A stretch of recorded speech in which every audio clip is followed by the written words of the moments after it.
because we really have a fun take on the wine you pour and the friends you keep, or more specifically, what our next guest calls the uncanny and often hilarious similarities between the wine in your glass and the people in your life. This should be interesting. And here to tell us about her new book and #1 Amazon bestseller, Poor Relationship Choices, is U.S. Navy veteran and sommelier, Renee Ventrice. Welcome to Great Day, Washington. Thank you so much for being here. Thank you guys for having me. Yeah, so much fun. I need to stay for the other segments. They sound delicious. Come eat dessert with us. I know. Wine and food. Okay, so that's the one thing, right? We think wine pairs with food. How did you come up with the parallel between wine pairing with relationships? You know, I've never seen wine as just a beverage. You know, it's always been an experience. Like, you know, when you have orange juice, you don't think about, oh, honey, remember that time we had that delicious orange juice? But when you have a bottle of wine and you see the label, you think, remember when we had this wine, we were with these people, this happened. So it's always been an experience for me. And the people who you drink it with are really what make a difference. Sometimes you buy a bottle of wine and they call it buying the experience, where you buy this bottle because you had an amazing time, and then you get it home and you're like, wasn't exactly, it didn't taste the same, didn't hit the same.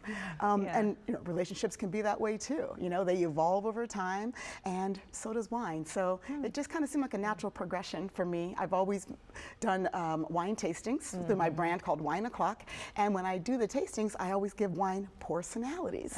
So this book, that's funny. yeah, P-O-U-R. P-O-U-R, personalities. There's going to be a whole series of books now. Oh my goodness. But yeah, I mean, wine has just always been something I talked about in that way. So it was just natural to finally put it on paper and share it with the world. Yeah. Yes, but your bio is so interesting. A Navy veteran, you're a tour company founder, sommelier. Am I saying that right? Sommelier. Sommelier. Thank you.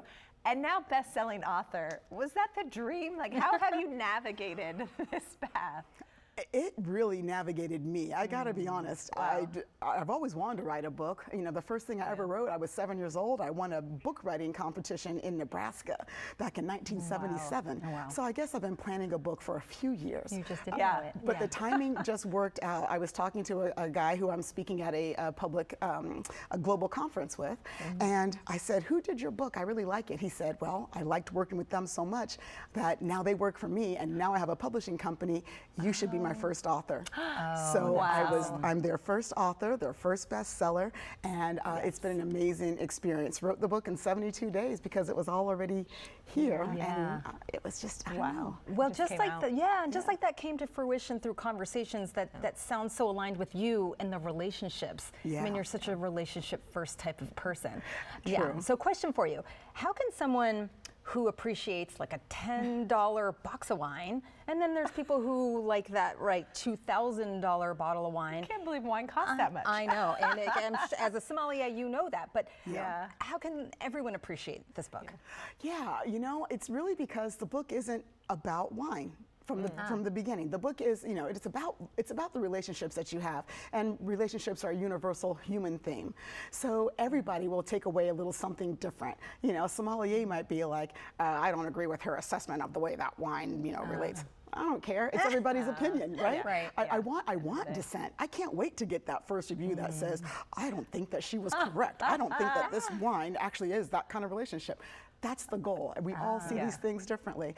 So that's why anybody can appreciate it. Even if you don't drink wine, some of the wine terminology might go over your head, but you're going to recognize yourself in the toxic X, the booty call wine, and hopefully love at first sip, which is all about my husband of over 30 years.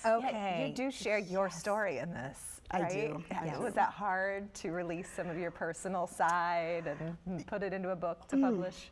Yeah, you know what? The chapter that's not finished is the relationship I have with myself. And so I started that chapter and I'm like, nope, I don't know where this is going. So I have to put that in a future edition. But yeah, sharing part of myself was hard. Some of the chapters I had to kind of take deep breaths, and I had to really make sure that I was being honest with myself without possibly getting sued for spilling somebody else's tea.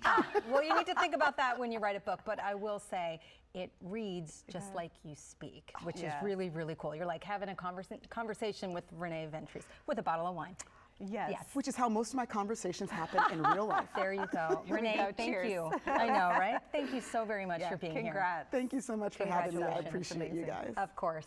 The book Poor Relationship Choices is available on Amazon and at reneeventrice.com.